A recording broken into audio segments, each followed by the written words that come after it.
इस कार्यक्रम के पुण्यार्चक हैं स्वर्गीय श्रीमती विमला देवी जैन की स्मृति में श्री महेश चंद्र जैन, पुत्र एवं पुत्रवधू श्री पीयूष जैन, श्रीमती कल्पना जैन, पुत्र एवं पुत्रवधू श्री अम्बरीश जैन, श्रीमती डॉली जैन, पौत्र प्रत्यूष जैन, प्रयांश जैन, ईशान जैन, पौत्री कुमारी केहा जैन, कुमारी ऐरा जैन, निवासी कन्नौज, कानपुर, उत्तर प्रदेश।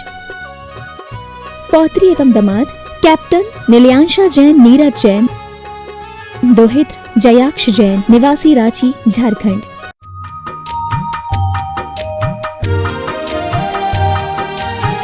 और आइए चलते हैं जिस कड़ी का आप सबको हम सबको बेसब्री से इंतजार रहता है। प्रातःकालीन मंगलमय प्रवचन पूज्य गुरुदेव के माध्यम से हम सबको मां जिनवाणी का अमृत पान कराया जा रहा है।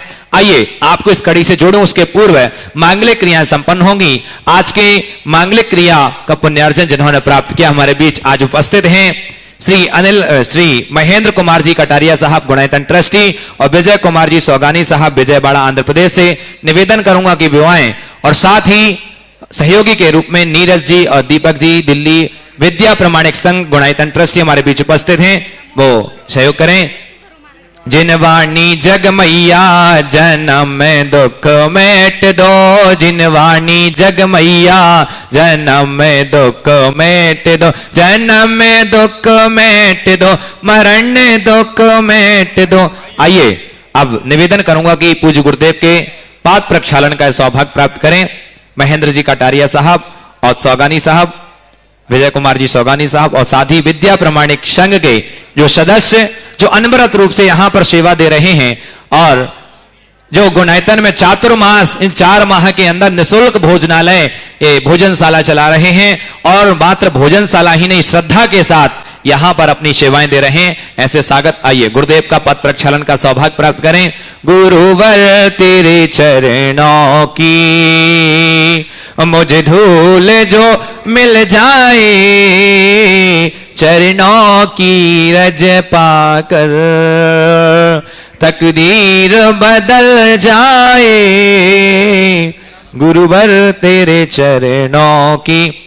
आइए अब चलते हैं जो सूत्रधार सदस्य के रूप में जिन्होंने गुणायतन से जुड़कर के अपने आप को संबद्ध किया है, ऐसे सूत्रधार सदस्य के रूप में डाल्टनगंज से श्रीमती सरोज जी जैन सापरिवार को जोरदार करताल ध्वनि से स्वागत करिए। निर्माण सारथी के रूप में सूरत से श्रीमती इंद्रमणि देवी छावड़ा और कनाडा से श्री बाबूलाल जी समुद्री, बाबूलाल जैन सापरिवार। निर्माण मित्र सदस्य के रूप में जिन्होंने जुड़ने का सौभाग्य प्राप्त किया है, निर्माण निधि से निर्माण मित्र सदस्य श्री जिनेन्द्र कुमार जी, श्रीमती गुणमाला जैन, मानसी जी, सचिन जी के जन्मदिवस के उपलक्ष्य में अरहन जी, कुरवाई, विदिशा।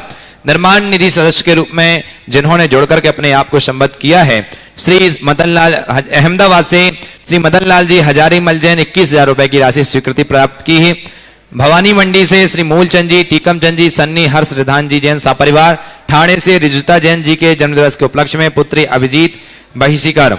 झंझपुर मुरादाबाद से श्रीमती नीता जैन, श्री राकेश जैन सापरिवार। अहमदाबाद से श्री जितेंद्र महेंद्र भाई जैन सापरिवार।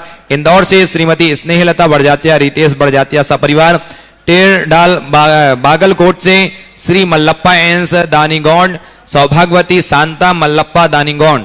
अशोकनगर से श्री प्रशांत जैन बिक्की, श्रीमती पुष्पा जैन, श्री केवल चंद जैन सापरिवार।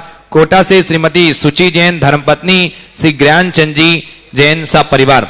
और आइए अब मैं श्री महेंद्र जी कटारिया साहब गुणायतन ट्रस्टी हमारे बीच उपस्थित हैं, उनके सम्मान के लिए मैं विद्या प्रमाणिक संघ समूह के हमारे बीच में सदस्य श्री नीरज जी, दीपक जी उपस्थित हैं। उनसे निवेदन करूंगा कि आदरणीय महेंद्र जी कटारिया साहब का स्वागत करें और हमारा पूरा गुणायतन परिवार हृदय से आपका स्वागत करता है। और बंधुओं आइए एक बार जोरदार करताल ध्वनि से ऐसे श्रावक श्रेष्ठी का आप अनुमोदना कीजिए। और साथ ही बंधुओं जैसा कि आपको विदित है, पूज्य आज मुनिवर्ग प्रमाण सागर सिंह महाराज की अद्भुत परिकल्पना गुणायतन के रूप में साकार रूप ले रही है। वो पल, वो क्षण दूर नहीं जब हम इस गुणायतन को साकार रूप हो जाएगा और पूरा विश्व इसका साक्षी बनेगा। बंधु आपसे निवेदन है कि आप जुड़िए, गुणायतन से अवश्य जुड़िए, क्योंकि आने वाले समय में आप गर्व के साथ कह सकेंगे हमारा गुणायतन, क्योंकि जैन दर्शन के इतिहास में स्वर्णिम अक्षरों में लिखने जा रहा है इसका इतिहास गुणायतन का। तो बंधुओं, आप अवश्य जुड़िए और अपने जीवन का सर्वश्रेष्ठ लगा करके साथी से पुण्य कार्जन कीजिए। आइए बिना किसी विलंब के आप सभी हम सभी को जिस पल का इंतजार है पूज्य गुरुदेव के श्री चरणों से जुड़ते हैं और निवेदन करते हैं, गुरुदेव प्रभु तो मौन बैठे हैं, हमारा वास्ता क्या है, गुरुवर आप बतला दो मोक्ष का रास्ता क्या है। हे गुरुदेव, आपसे निवेदन है कि अपनी अमृतमयी वाणी से हम सबको अवसिंचित करें। नमोस्तु गुरुदेव, नमोस्तु गुरुदेव, नमोस्तु गुरुदेव। सभी लोग अपने दोनों हाथ जोड़ लें और मेरे साथ महामंत्र के स्मरण के लिए अपना मानस तैयार करें।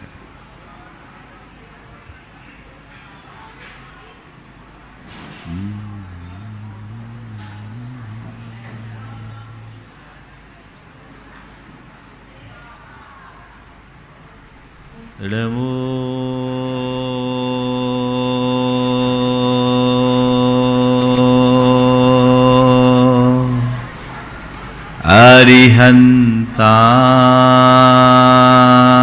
अरिहन्ताणम्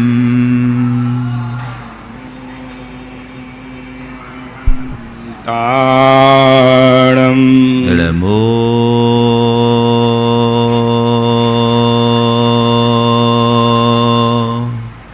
सिद्धाणम् नमो सिद्धाणम् नमो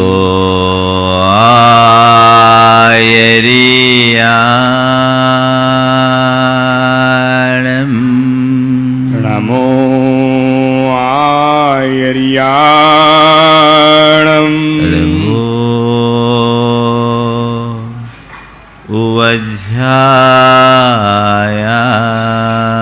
उवज्झायाणम् नमो वज्झायाणम्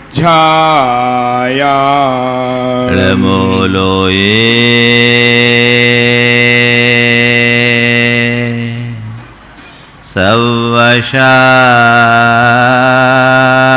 सवशाहुनम् नमो लोये सव्यसाहुणम्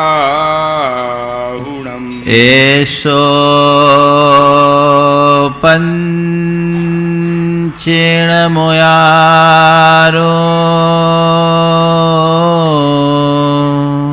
येषु पञ्चनमो यारो सव्वपावपणाशिनो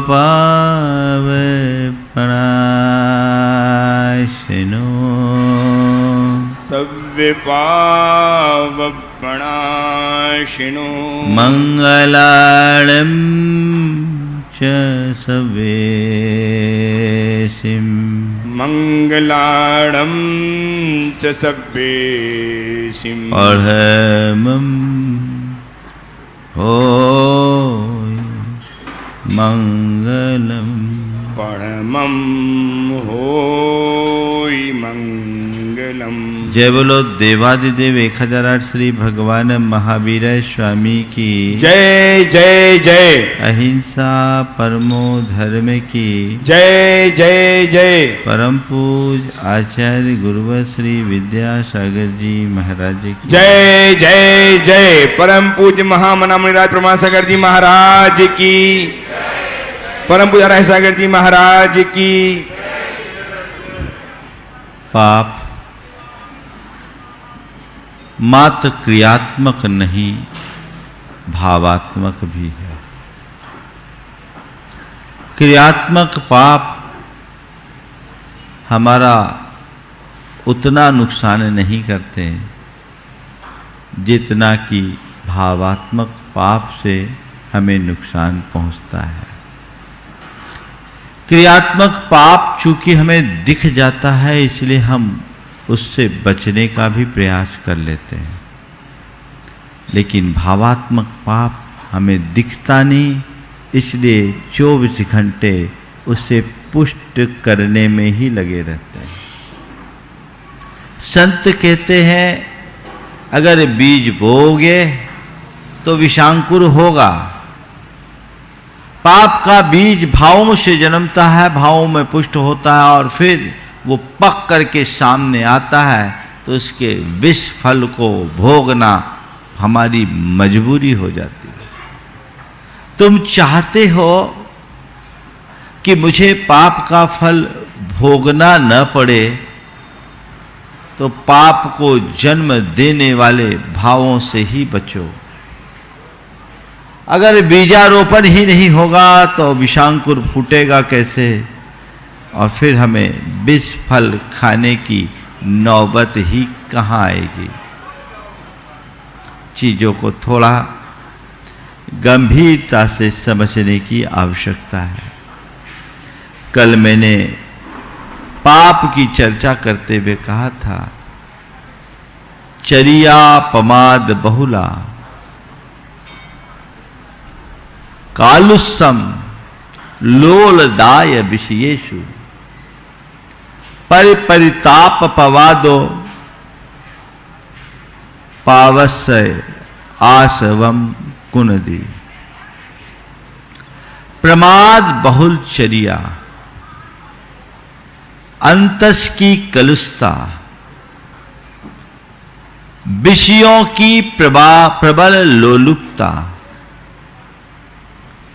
दूसरों को परिताप पहुंचाना और दूसरों में अपवाद लगाना, ये पाप के आश्रय करते हैं। दो बातें विगत 2 दिनों में हो गई।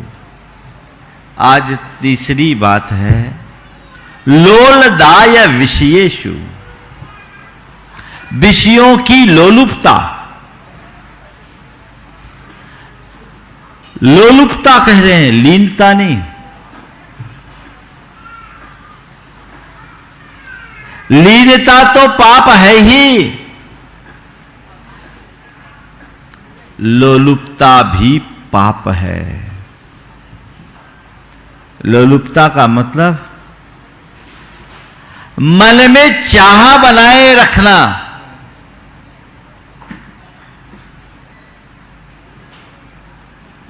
हर पल उसके बारे में सोचना, उसकी उत्कट अभिलाषा रखना, ये सब लोलुपता की श्रेणी में आते हैं। 4 बातें आज आप सबसे करूंगा। लोलुपता, लीनता, लंपटता। लोलुपता, लीनता, लंपटता और विरक्ति। विषयों के 3 स्तर है, एक लोलुपता रूप, एक लीनता रूप और एक लंपटता रूप। एक और जोड़ लेता हूं, लगाव, लोलुपता, लीनता और लंपटता। लगाव, लोलुपता, लीनता और लंपटता। आम जनों के हृदय में विषयों से लगाव तो बना ही रहता है। जब तक रागात्मक परिणति है, तब तक विषयों के लगाव, चाह, इच्छा बनी रहती है।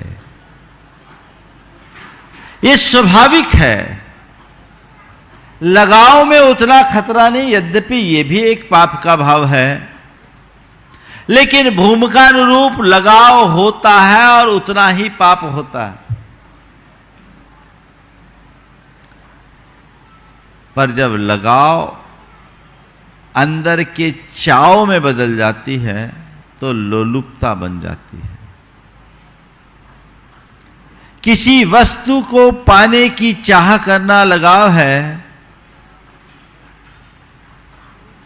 और किसी वस्तु की चिंता में ही खो जाना लोलुपता, डूब जाना लोलुपता है। मुझे रसगुल्ला खाने की इच्छा हो, ये मेरा रसगुल्ला के प्रति लगाव है,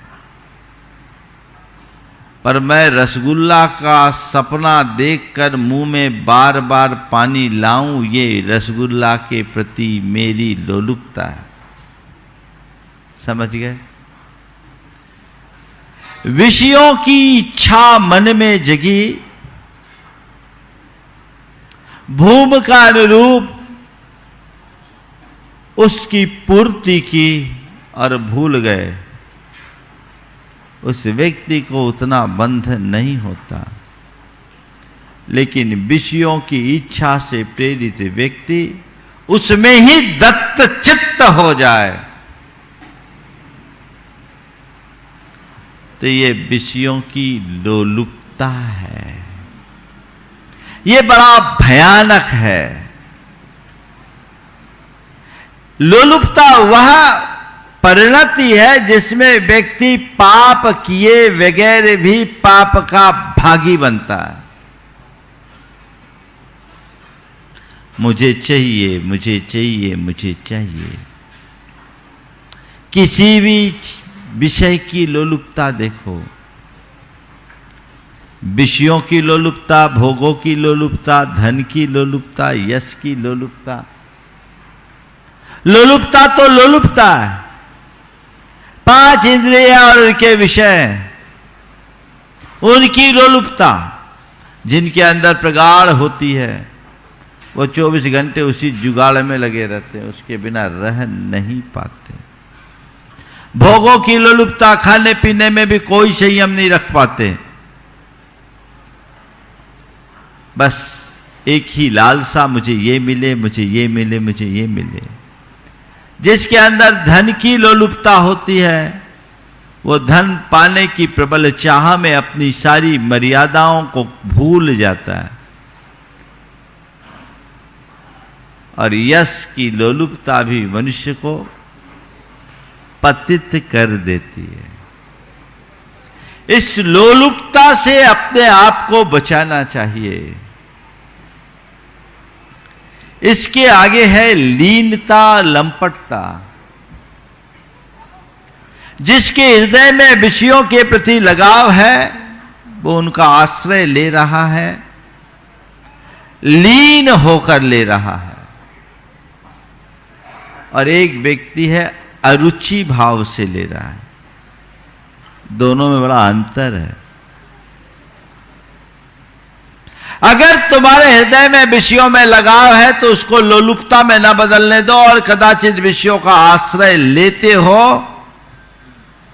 तो उसमें लीन मत हो। अरुचि भाव से काम करो। मैंने देखा एक जगह कफ पड़ा हुआ था। कफ, एक मक्खी आई और सीधे उस कफ में जाकर कूद गई। देखते ही देखते उसके पंख उस कप में लिपटाए और थोड़ी देर में वो मक्खी वहीं ढेर हो गई, मर गई। थोड़ी देर बाद एक दूसरी मक्खी मुझे दिखी। वो मक्खी कफ के एक किनारे बैठी और देखते देखते पूरा कफ चट कर गई, उसका कुछ नहीं हुआ। मेरा चिंतन इसी में बढ़ा। जहां लीनता है वहां विनाश है, और जहां विरक्ति है, तटस्थता है, वहां विलास है। संत कहते हैं विषयों से लगाव कम करो, और यत् किंचित भूमिकानुरूप यदि तुम विषयों का सेवन करते भी हो तो उसमें लीन मत हो, उसमें हे बुद्धि रखो। कैसे?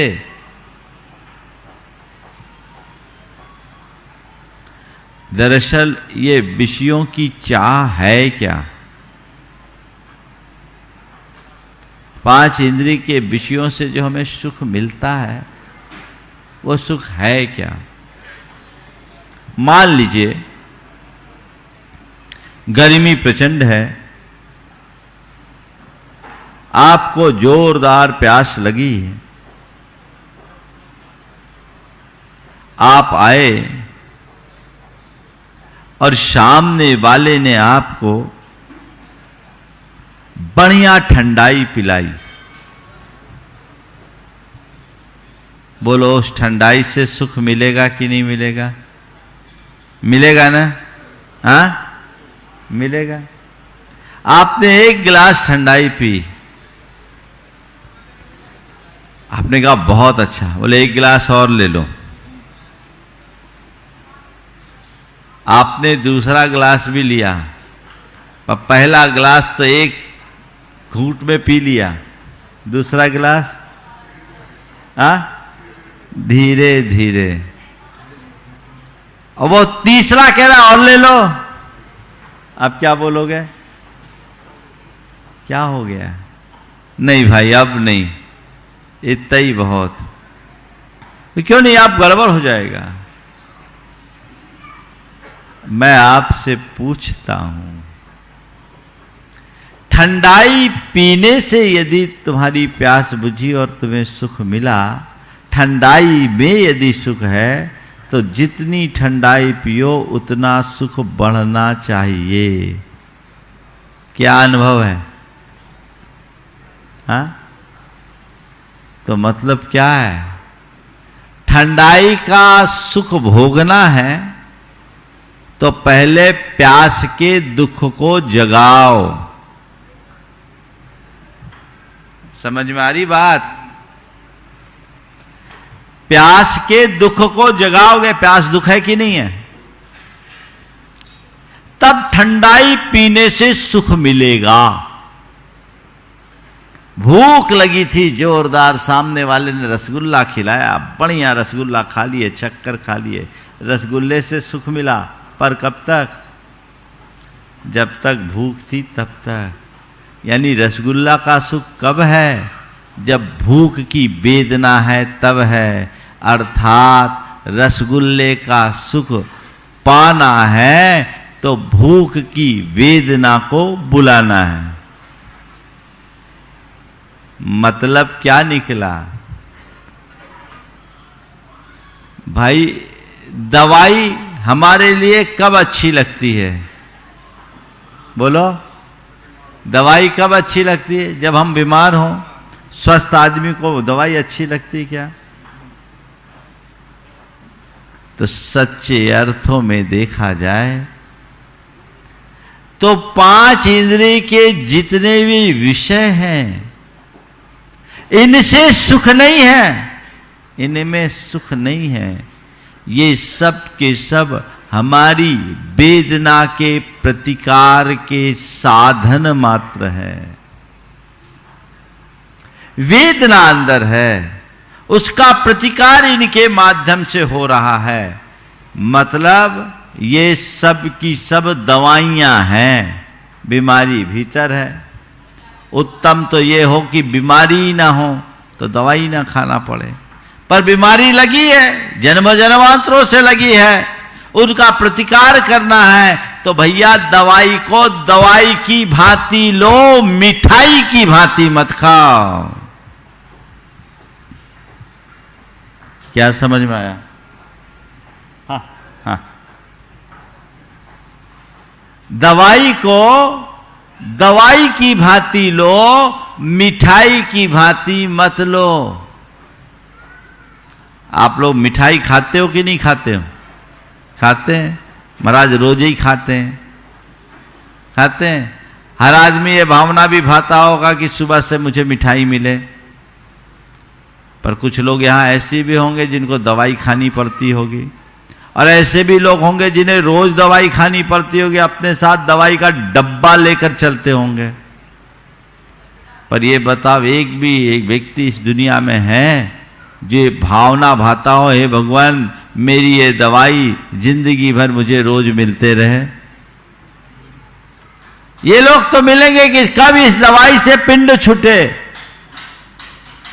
मतलब क्या है? मिठाई आप चाव से खाते हो और दवाई बचाव के लिए खाते हो। एक में चाव है, एक में बचाव है।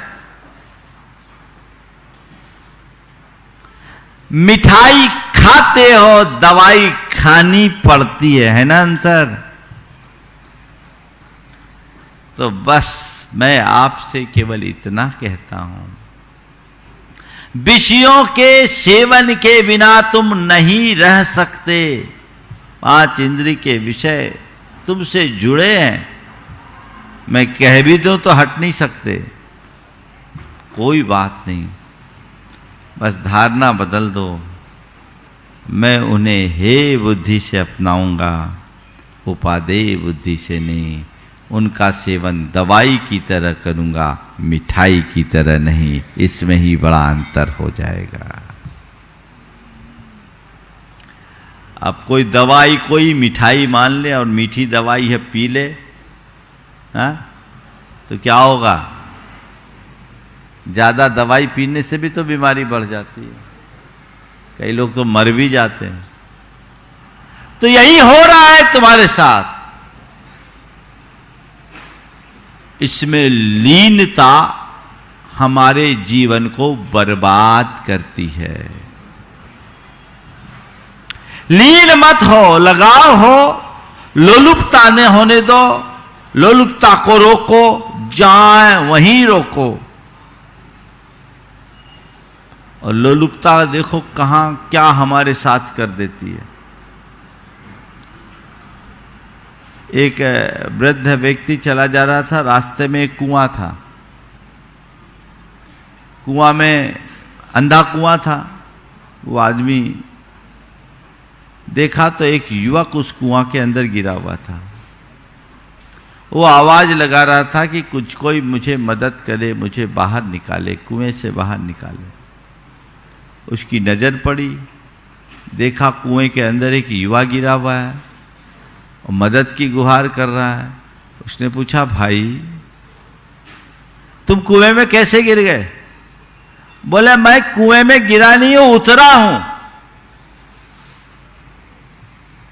मैं कुएं में गिरा नहीं हूं, उतरा हूं। अच्छा, उतरे हो? क्यों उतरे? बोले, पता नहीं, इस कुएं में अमृत रसायन है। इस कुएं में अमृत रसायन है। बोले, क्या होता है? इसका बड़ा अचिंत असर है। बोले, क्या? बोले, मैं भी तुम्हारी तरह बूढ़ा हो गया था, मेरी काया जर्जर हो गई थी। इस रसायन के स्पर्श से मैं जवान हो गया हूं। इस रसायन के स्पर्श मात्र से मैं जवान हो गया हूं। बुढ़ा ने कहा, सच? बोले, प्रमाण प्रत्यक्ष किम प्रमाणम? प्रमाण मैं हूं, देख लो मुझे। मैं तुम्हारी तरह बूढ़ा था और मैं इस पानी में उतरा और मैं जवान हो गया।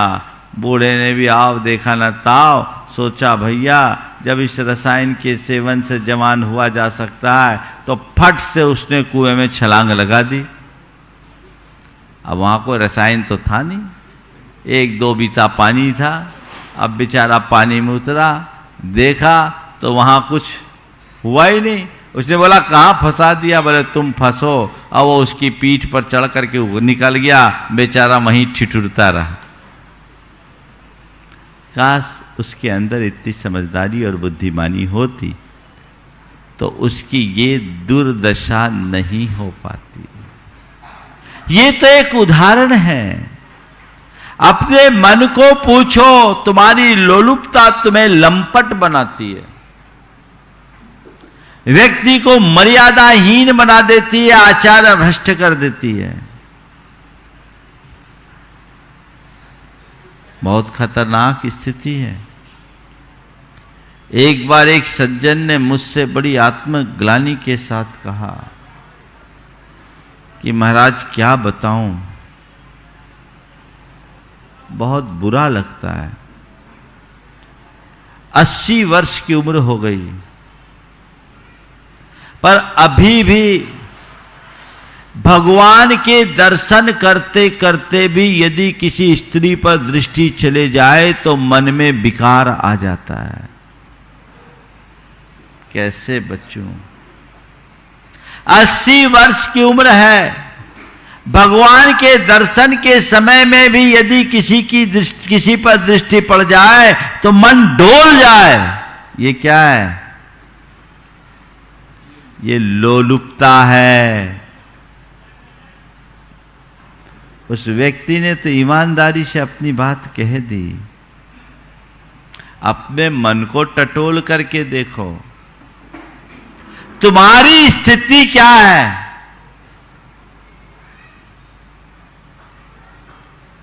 लोलुपता नहीं होनी चाहिए, लीनता नहीं होनी चाहिए, और लंपटता तो होनी ही नहीं चाहिए।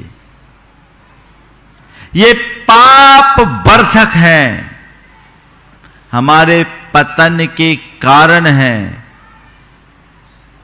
इनसे बचे।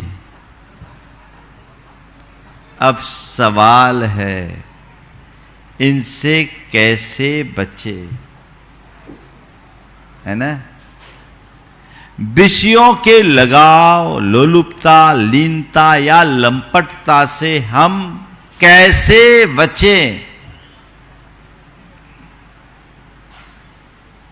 तो बस आचार्य कुंद ने 4 बात, आचार्य समंतभद्र ने 4 बातें अपनाने के लिए कहा है कि इन पंचेंद्रिय के विषयों को कर्म पर वसई शांते दुखे रंतरतोदये पाप बीजे सुखे नास्था श्रद्धाना कांक्षना स्मृता। इन्हें कर्माधीन मानो। पहली बात, पंचेंद्रिय के जितने भी विषय हैं तुम्हारे चाहने से मिल जाते हैं क्या? जो जो तुम चाहते हो? हाँ? नहीं ना। सब चाहते रोज मुझे 56 भोग मिले, पर जब भोजनशाला में जाते हो तो क्या करते हो? जो तुम चाहते हो वो मिल लेते हो, या जो सामने हो उसी में से चूज करते हो? हाँ? जो सामने उसी में चूज करे। मतलब क्या हुआ? मेरे मनोवांछित पदार्थ मुझे नहीं मिल सकते। ये कर्म के अधीन हैं। अब कोई व्यक्ति सोच के आए मुझे ये मिले, मुझे यही चाहिए, मुझे यही चाहिए, यही मुझे यही चाहिए, और वहां व्यवस्था ना हो तो क्या हो? कई बार गड़बड़ी करते हैं। पुराने जमाने की बात है, अब तो सिस्टम दूसरा हो गया, पर पहले जिस तरह के शादी विवाह होते थे, बारातें आती थी और बाराती लोग घरातियों को बड़े परेशान भी करते थे।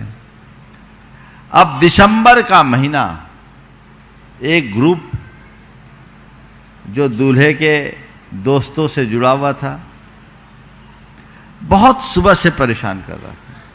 अब रात के 1 बजे कहता है कि हमें लस्सी पीना है। 1 बजे लस्सी पीना है। अब क्या करें बताओ? इतनी सर्दी में रात के 1 बजे लस्सी का ऑफर करे सामने वाले को परेशान करने के ख्याल से, तो क्या करे? अब कुछ लड़के थे वो बहुत परेशान थे कि ये लोग सवेरे से बहुत परेशान कर रहे हैं, क्या करूं? उन्होंने अपने एक प्रमुख से बोला कि ये लोग बहुत परेशान कर रहे हैं, लस्सी मंगा रहे। बोले क्या करें? बोले कुछ नहीं करो। उनने मैदा घुटवाया, पानी डाल के मैदा घुटवाया, उसमें मसाला मिलाया और जमाल घोटा और डाल दिया। बोला देव लस्सी। और रात में वो पिया लोगों ने, परेशान करने के लिए कह रहे थे। और बारात गई, हर 1 किलोमीटर में बारात रोकनी पड़ी, गैस रोकनी पड़ी। जब हकीकत पता चली तो लड़के के पिताजी ने खूब डांटा। ये आज से 40 वर्ष पुरानी बात बता रहा हूं। आजकल तो अच्छा है, सारा कैटरिंग वालों के जिम्मे हो गया तो ये सब झंझट मच गई, लेकिन पहले बहुत चलता था। मैं ये उदाहरण केवल इसलिए दे रहा हूं कि तुम जो चाहो वो तुम्हें मिले, ये कोई जरूरी नहीं है।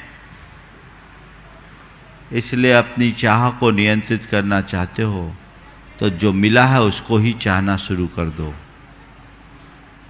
ये कर्म के अधीन है, कर्म पर वसई,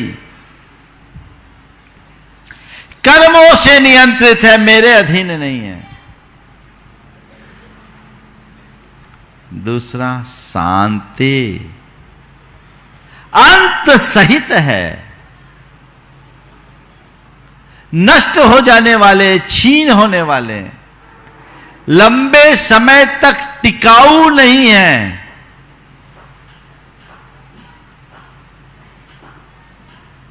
ये समझ में होना चाहिए।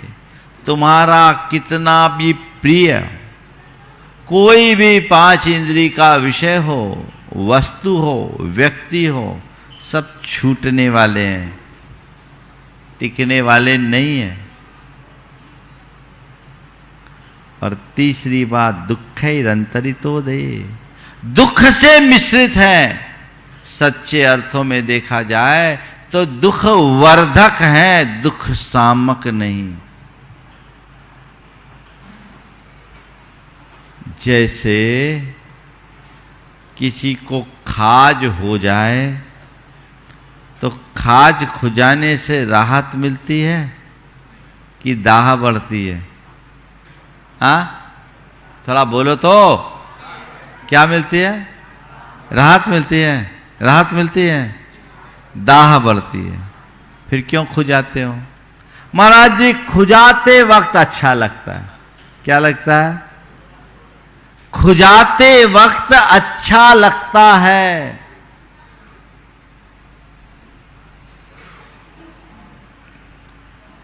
पर अंत जलन बढ़ाता है, दाह बढ़ाता है। पंचेंद्रिय के विषयों के साथ यही हाल है।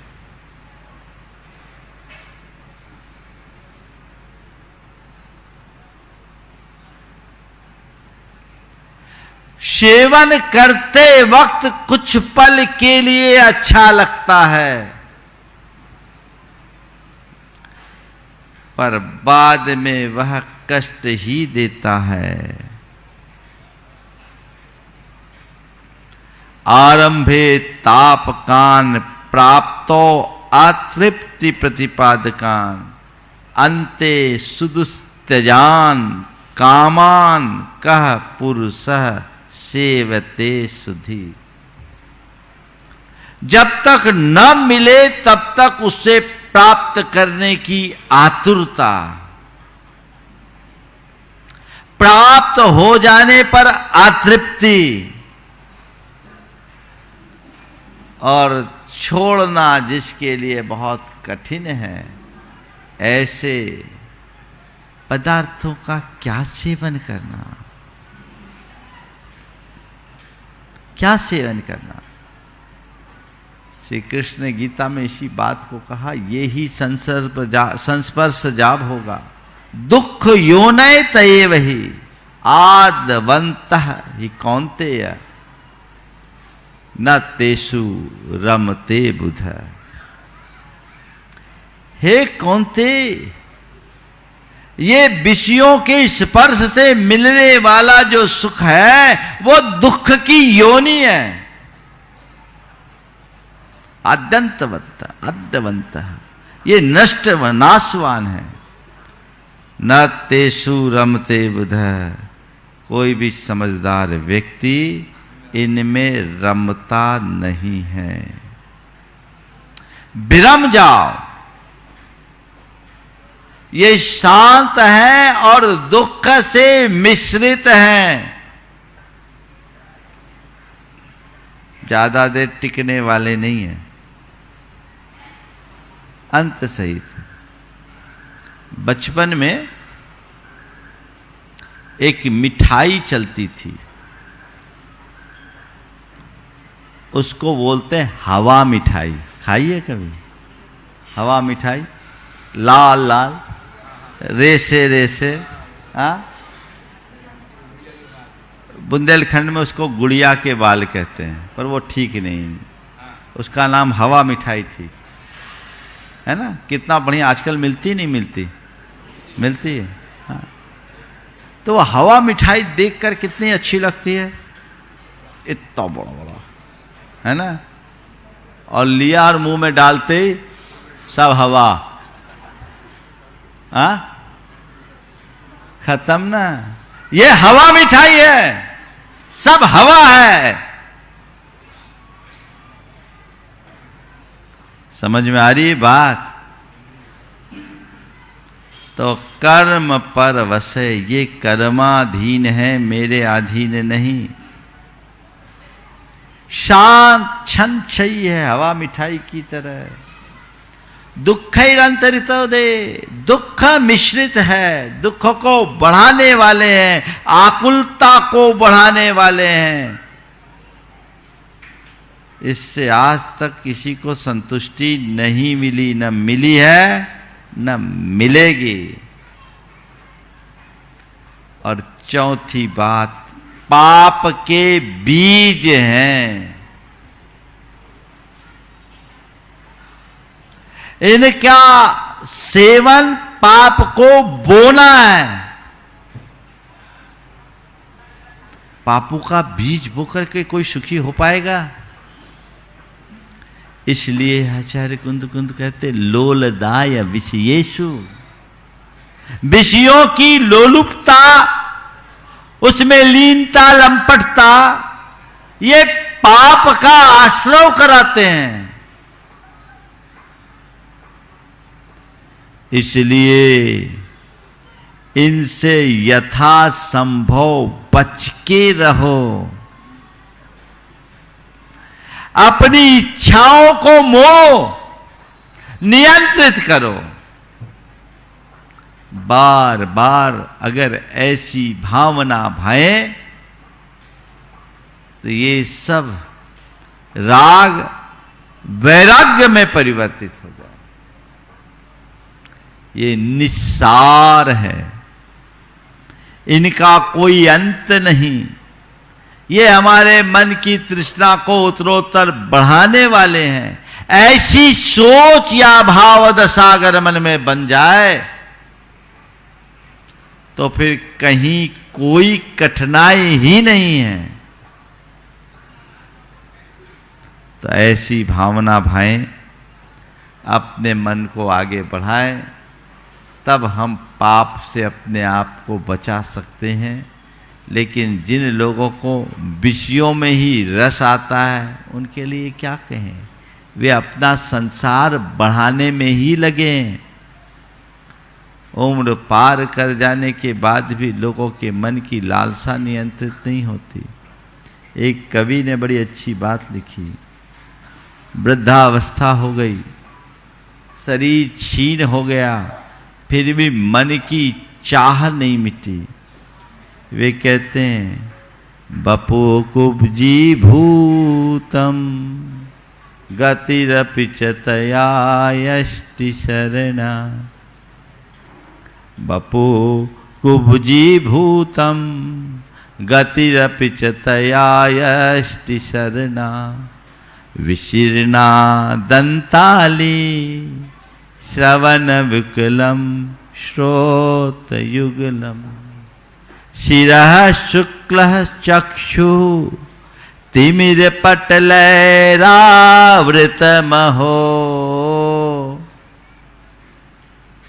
मनो ते निर्लज्ज तदपि विषयेषु स्पृहयति। बुढ़ापे के कारण शरीर कुबड़ा हो गया, इसलिए बपुः कुब्जी भूतम, शरीर कुबड़ा हो गया। और गतिरपि च तया यष्टि शरणा, तुम्हारी चाल अब लाठी के अधीन हो गई, बिना लाठी के चल नहीं सकते। विशीर्णा दंताली, बत्ती सी बाहर हो गई। श्रवण विकलम श्रोत युगलम, दोनों कान सुनने से जवाब दे रहे हैं। शिरा शुक्ला, सिर में सफेदी आ गई है। चक्षु तिमिर पटलय आवृतम, आंखों में अंधेरा छाने लगा, आंख तो दिखता नहीं, कान से सुनता नहीं, चला जाता नहीं, फिरा जाता नहीं। फिर भी तुम्हारा मन कितना निर्लज्ज है, इसके बाद भी विषयों से मन नहीं हटता। क्या हाल है? उम्र भले ढल जाए, यदि तृष्णा बलवान है तो व्यक्ति कभी सुखी नहीं होगा। मैं एक स्थान पर था, एक सज्जन कह रहे थे, महाराज जी ये महिला संगीत बंद होना चाहिए। बुजुर्ग थे, 75 वर्ष के।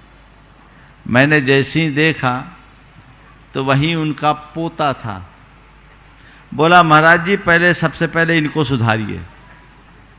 पोता बोल रहा है दादा के लिए, सबसे पहले इनको सुधारिए। कोई महिला संगीत का प्रोग्राम होता ही नहीं, छोड़ते हैं और एकदम खास एंगल में कुर्सी लगा के बैठते हैं और पूरा रस लेते हैं। अब बोलो क्या कहेंगे? मन है जो बड़ा अनर्थ कर देता है। यदि प्रारंभ से अच्छे संस्कार नहीं दिया मन को, तो ये मन तुमसे व्यभिचार ही कराता है, पूरा जीवन बिगाड़ देता है। लालसा नहीं छूटती। मैं एक स्थान पर था, वहां के समाज के प्रधान थे, उत्तर प्रदेश की बात है, 80 वर्ष के थे। वो कह रहे थे महाराज रात 11 बजे 2 मिस्सी पराठे न खा लूं तो मुझे नींद नहीं आती। मिस्सी पराठे, रात 11 बजे 2 मिस्सी पराठे न खाऊं तो मुझे नींद नहीं आती। वहीं उनका 18 साल का पोता बैठा था, वो रात में पानी नहीं पीता था। 18 साल का पोता रात में पानी न पिए और 80 साल का दादा जो समाज का प्रधान है कह रहा है बड़े गर्व से, रात 11 बजे 2 मिस्सी पराठे न खा लूं तो नींद नहीं आती। मैंने उस पोते की तरफ इशारा करके देखा, कहा कि इसको देखो और कुछ तो शर्म खाओ, इसको देखो और कुछ तो शर्म खाओ। उसने कहा महाराज इसमें गलती हमारी नहीं, गलती आपकी है। उन्होंने कहा महाराज इसमें गलती हमारी नहीं, गलती आपकी है। मैंने कहा मेरी क्या गलती? बोले इसकी उम्र में आप हमको क्यों नहीं मिले, इसकी उम्र में आप हमको क्यों नहीं मिले महाराज? अब तो हम पके पान हो गए, ढल गए। अब सुनने के बाद भी आप लोग सुनते हैं ना महाराज, इधर से सुनते इधर से निकलता है। बात गंभीर है, समझने की है। हमें इस तरफ अपनी दृष्टि रखनी चाहिए। अंतरंग की लोलुपता को नियंत्रित करने का भाव मन में जगना चाहिए। विषयों की असारता का बार बार चिंतन करने से वह सब व्यर्थ और अर्थहीन प्रतीत होने लगते हैं, और जब उनकी व्यर्थता और अर्थहीनता प्रतीति में आती है तभी हम उनसे अपना लगाव कम करके जीवन को सुखी बना सकते हैं। समय आप सबका हो गया, यहीं पर विराम। बोलिए परम पूज आचार्य गुरुवर श्री विद्यासागर। इस कार्यक्रम के पुण्यार्चक थे स्वर्गीय श्रीमती विमला देवी जैन की स्मृति में श्री महेश चंद्र जैन, पुत्र एवं पुत्रवधू श्री पीयूष जैन, श्रीमती कल्पना जैन, पुत्र एवं पुत्रवधू श्री अम्बरीश जैन, श्रीमती डॉली जैन, पौत्र प्रत्यूष जैन, प्रयांश जैन, ईशान जैन, पौत्री कुमारी केहा जैन, कुमारी ऐरा जैन, निवासी कन्नौज, कानपुर, उत्तर प्रदेश। पौत्री एवं दामाद कैप्टन नीलियांशा जैन, नीरज जैन, दोहित्र जयाक्ष जैन, निवासी रांची, झारखंड।